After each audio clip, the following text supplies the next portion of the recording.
Hallo. Herzlich willkommen in Isayu Channel. Wir reden heute über Silvester in Japan und Deutschland. Was sind die Unterschiede? Und besonders der letzte Punkt hat uns beide am meisten schockiert, und zwar in beiden Ländern Genau. gegenseitig. Also bleibt dran. Also erste Punkte so mit B. Ja, genau. Genau. Da fängt es schon an mit Unterschieden, mit wem man Genau. feiert.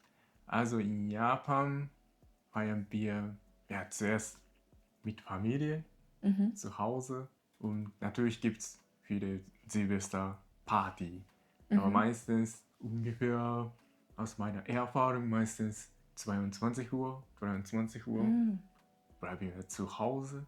Dann danach vor dem neuen Jahr treffen wir uns mit den Freunden. Ah, No. interessant. Bei uns in Deutschland ist es so, dass man sich schon Wochen oder sogar schon Monate vorher entscheidet, mit wem feiert man Silvester. Da gibt es immer so, was macht ihr an Silvester? Und also oft mit Freunden und Familie auch. Also es kommt immer darauf an, wer gerade Lust hat und Zeit hat und kommt auch, denke ich, auf die Familie drauf an. Aber man feiert wirklich sehr oft mit Freunden. Ja, natürlich in Japan feiert man natürlich mit Partner. Genau, dazu habe ich vergessen zu sagen. Dann nächste Punkte, das Essen. Ja, Genau. auch sehr unterschiedlich. Wir essen in Japan am Silvester oft, es kommt darauf an. Aber meistens essen wir Toshikoshi Soba, also sowas. Nudeln und lange Nudeln, so damit man länger leben kann. So, Mit Bedeutung. ja, Bedeutung gibt's. Aber damals wusste ich gar nicht. Einfach habe ich Einfach gegessen. gegessen. Meine Mama hat, ja, essen wir jetzt Toshikoshi Soba. Und dann einfach, ich habe Hunger. Dann habe ich einfach gegessen. Aber ja, Bedeutung, Internet gecheckt. Ja. Ja, wird das warm oder kalt gegessen? Meistens warm, ja. Okay. Genau. In Deutschland gibt es oft auch klassisch, kommt drauf an, wer wie Lust hat, so Fondue oder Raclette. Das wird auch meistens nur einmal Ja. im Jahr ausgepackt, das Zubehör, und danach nie wieder wird es angeschaut. Also zu Weihnachten und Silvester gibt es das oft. Genau, aber ohne Bedeutung. Okay. Dann nächste Punkte. Aktivität. Genau, ja. Was macht man an Silvester zu Hause und vielleicht auch später, wenn man draußen unterwegs ist? Also zuerst zu Hause. Gibt es da in Japan etwas Bestimmtes? Also wir putzen zu Hause. Putzen. Genau. Hättet ihr Also, Lust? oder Arbeitsplatz oder Schule. Aber ja, Schule meistens am 20. Meistens schon Ferien, deswegen Ja. dabei putzen Kinder Schule oder Arbeitsplätze. Aber am 31. auch meistens putzen zu Hause. Also das ist wie Detox und so ein sauberes Gefühl. Dann ins neue Jahr kann man rutschen. Deswegen putzen wir zu Hause. Und dann schaut man Kohaku Utagassen. Ja, meistens so Kohaku ist für ältere Leute oder für Fans von Sänger. Und andere junge Leute schauen so Comedy-Show, meistens Aktivität, typische Aktivität in Japan und Silvester. Ja. In Deutschland gibt es auch einen Film, der immer an Silvester läuft. Ja. Und zwar ist das Dinner for One. Okay. Ich weiß nicht, ob du das kennst. Nee, ich glaube, ich habe noch nie. So Schwarz-Weiß-Film ist das, Ja. also schon älter. Und es ist irgendwie so ein klassischer Film, der irgendwie immer an Silvester läuft Okay. im Fernsehen. Ja, und als Aktivität putzen wir nicht, sondern wir sitzen oft so in der Runde und machen, also früher war das Bleigießen, aber das ist heutzutage verboten, weil es, glaube ich, nicht ganz ungiftig ist. Und heutzutage macht man das mit Wachs. Also Wachs heiß machen und dann das flüssige Wachs in eine Tasse mit Wasser Okay. tropfen lassen.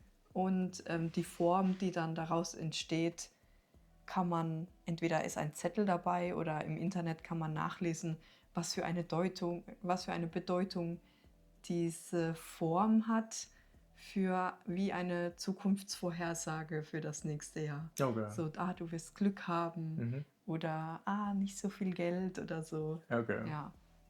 Ja, das macht man in Japan auch, aber meistens so 1. Januar. Ja. Also danach genau, ziehen wir auch so Omikuji. Und dann gibt's Daikichi ist Beste und Daikyo ist Schlechteste.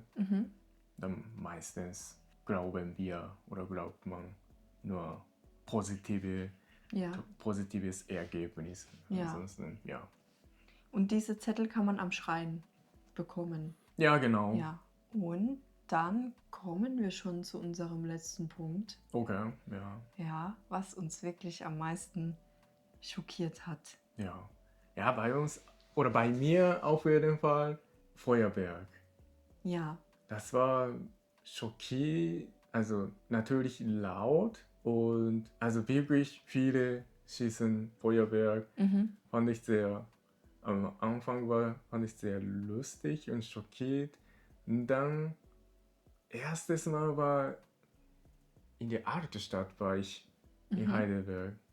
Es war schon heftig, so nicht schön, so, okay, zwar schön, aber Leute schießen einfach anderen Leute. Also wie, okay, ich war noch nie im Krieg, aber so wie Hauptstraße war fast so Wie gegeneinander geschossen, deswegen war ich schockiert und dann fand ich sofort, oh, das ist echt gefährlich. Ja, stimmt. Also in Deutschland kann man privat Feuerwerk kaufen. Das ist auch ein sehr hoher Umsatz, der gemacht wird in Deutschland, allein mit Feuerwerk, kurz vor Silvester. Ja, in Japan kann man immer kaufen Feuerwerk, aber in Deutschland nur, keine Ahnung, 30. Ja, so in der letzten Woche vor dem neuen Jahr. Ja. Deswegen war ich wirklich schockiert. Gibt es in Japan nicht, deswegen. Ja, genau. Und das war auch das, was mich dann so stark schockiert hat, als ich in Japan war zum Neujahr. Da war einfach Ruhe. Ja, da war nichts. Es gibt kein Feuerwerk. Also bestimmt gibt es vielleicht so öffentliche Veranstaltungen in Großstädten, wo vielleicht ein Feuerwerk stattfindet. Ich weiß es nicht. Aber eigentlich ist kein Feuerwerk. Und die Leute gehen, wie gesagt, in Ruhe zum Schrein. Und dort gibt es ein großes, wie ein Lagerfeuer. Und das ist das, was alles ist an Feuerwerk oder an Feuer, was es so zu sehen gibt.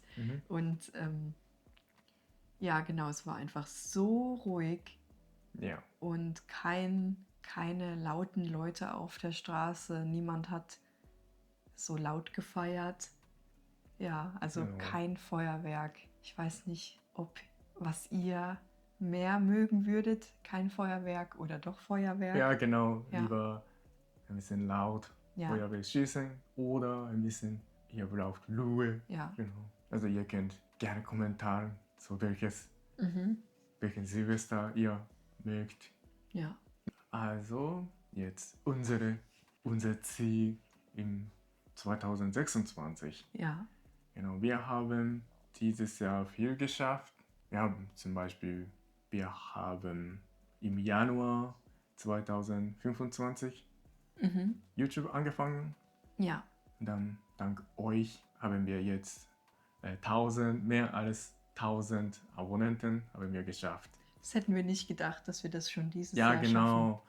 Wir dachten 500, aber wir haben mehr als 1000 Abonnenten. Ja. Aber wir haben noch nicht so 4000 Stunden Watchtime in einem Jahr.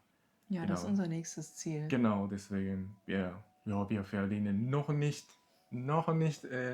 so mit YouTube. Deswegen hoffentlich nächstes Jahr schaffen wir Watchtime 4000 Stunden. Und ein gutes Ziel, finde ich. Also wir haben es noch nicht ganz geschafft, aber wir sind dabei. Genau. Und Vielleicht reisen wir nach Japan. genau, also ich habe so Ausbildung, Umschulung, habe ich dieses Jahr geschafft. Kann ich bestimmt. Entspannt reisen. Ja, genau, entspannt. Also ich war sehr stressig dieses Jahr Ja. wegen Lernen, wegen IHK-Prüfung hatte ich viel Stress, deswegen dieses Jahr oder nächstes Jahr können wir bestimmt zusammen nach Japan fliegen und euch so Video in Japan zeigen. Genau. Genau, also wenn ihr schon mal irgendwie was wissen wollt, könnt ihr uns auch gerne Vorschläge dalassen, die wir dann in Japan filmen. Oder Genau. so generell filmen. Ja. Ja. Und was ist euer Ziel Habt im ihr Vorsätze? Jahr 2026? Bitte Kommentar euer Ziel 2026. Dann heute. War's das Genau. von uns. Und wir wünschen euch alle einen guten Rutsch ins neue Jahr Genau. 2026. Dann tschüss, gute Lutsch. Ja, tschüss.